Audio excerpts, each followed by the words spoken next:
वे हमारे साथ हमारे घरों में रहती थी, इसीलिए एक अंतरंग संबंध था। ये गाय आई और घर के आगे खड़ी हो गई। 6 दिनों तक कभी कुछ नहीं खाया, कुछ नहीं पिया और 6 दिनों बाद वहीं मर गई।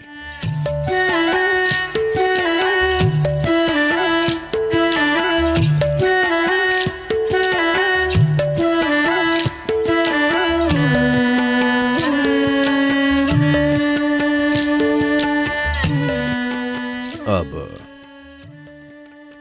देखिए, समस्या ये है कि आज आप एक ऐसे घर में चले गए हैं जो 10वीं मंजिल पर है और आप धरती से बहुत दूर हो गए हैं, और धरती पर चीजें कैसे काम करती हैं इसका आपको कोई बोध नहीं है।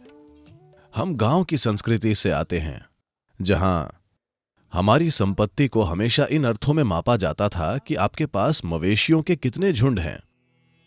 आप पीछे मुड़कर महाभारत की ओर देखिए, और दूसरी बात, वे हमेशा मवेशियों के झुंडों की बात करते थे। आपके पास कितने गाय बैल हैं, ये संपत्ति है।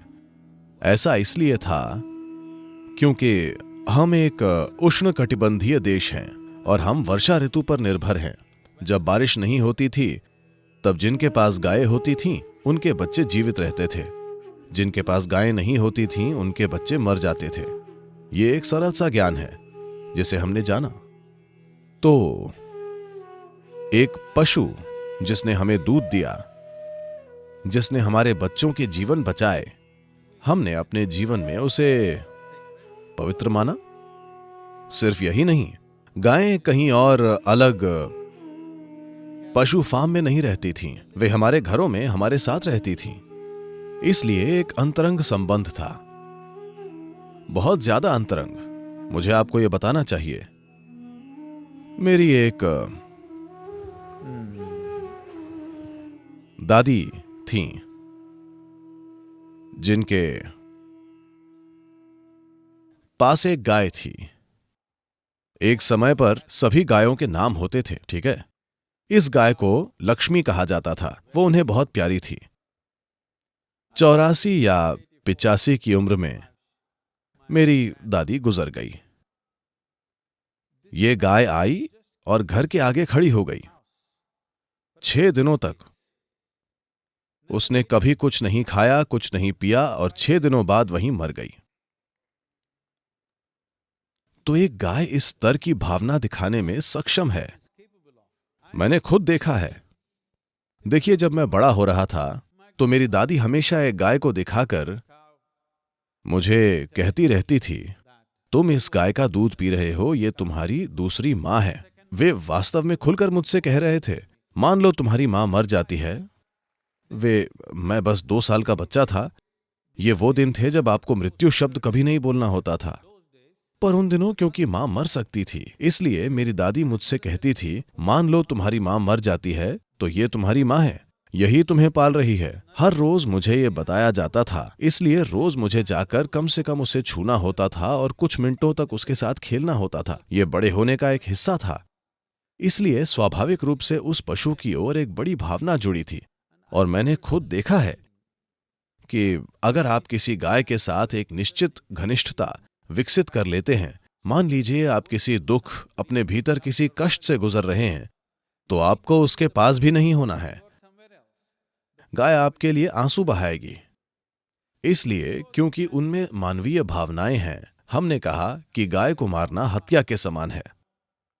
गाय को खाना नरभक्षण के समान है। अतीत में इसे इसी तरह देखा जाता था। खैर, अब हम उस समय में वापस नहीं जा सकते। हम समुद्र की सबसे बड़ी गहराइयों में जाएंगे और उसके तले में जो होगा हम उसे उठाएंगे और खा जाएंगे। हम इस ग्रह पर हमने हर चीज का शोषण करना सीख लिया है। पर एक कृषि प्रधान देश में, मैं चाहता हूं कि आप इसे समझें। अगर आपको यह पहले से नहीं पता तो चलिए मैं आपको यह बताता हूं। भारत का 25% हिस्सा अगले 10 से 15 साल के समय में रेगिस्तान में तब्दील होने जा रहा है। मरुस्थलीकरण कैसे होता है, इसका कारण सरल सा है। सामान्य कृषि भूमि में मिट्टी को मिट्टी कहने के लिए कम से कम 3 से 6% जैविक तत्व होना चाहिए। कम से कम 3% तो होना ही चाहिए। लेकिन आज पंजाब, हरियाणा, मराठवाड़ा जैसे कई राज्यों में, तमिलनाडु और कर्नाटक और आंध्र प्रदेश के कुछ भागों में the organic content has gone down to 0.05%. जैविक तत्व 0.05% तक नीचे आ गया है। इसका मतलब अगले 3 से 5 सालों में ये रेत बन जाएगी। अगर आप मिट्टी से जैविक सामग्री हटा देते हैं तो मिट्टी रेत बन जाएगी। अगर आपकी मिट्टी रेत बन जाती है तो हम कहते हैं आपका देश एक रेगिस्तान है ना? ये दूर कैसे जा रहा है मुझे नहीं पता। युवा शिक्षित लोगों को इन चीजों के बारे में सोचना चाहिए, पर दुर्भाग्य से हम ऐसा नहीं कर रहे हैं। देखिए, आप 1 एकड़ जमीन लीजिए। अगर आप 1 एकड़ जमीन लेते हैं, अगर आप मान लीजिए 2 टन कोई फसल उगाते हैं, तो आपने जो हटाया है वो 2 टन ऊपरी मिट्टी है। तो अगर आप जैविक सामग्री को वापस मिट्टी में डालना चाहते हैं तो सिर्फ 2 तरीके हैं, पेड़ों की पत्तियां और पशुओं का मल।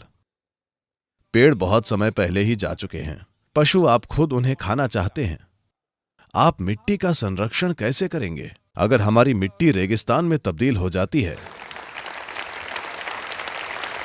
How are people going to live? तो लोग कैसे जिएंगे? 130 करोड़ की जनसंख्या के साथ, बहुत गाढ़ी आबादी के साथ, अगर आप पेड़ों की पत्तियां और पशुओं का कचरा जमीन में वापस नहीं डालेंगे तो आप देश को खत्म कर देंगे। एक ऐसा देश जहां 12 मासी खेती प्रणाली है और जिसका कृषि इतिहास 8 से 10 हजार साल पुराना है। इस ग्रह पर सबसे लंबा कृषि इतिहास। अब अगर आप मिट्टी को निकालकर उससे रेत बना देते हैं तो ये क्या बड़ी बात है? आपको किसी तरह से इसे संरक्षित करना होगा, किसी बिंदु पर। निकट भविष्य में किसी बिंदु पर हमें इस बात पर आना होगा, अगर आपके पास 10 एकड़ भूमि है तो आपके पास इतने पेड़ और इतने पशु होने चाहिए। ये अनिवार्य हो जाएगा। अगर ये अनिवार्य नहीं होता है तो इस देश में कोई मिट्टी नहीं बचेगी।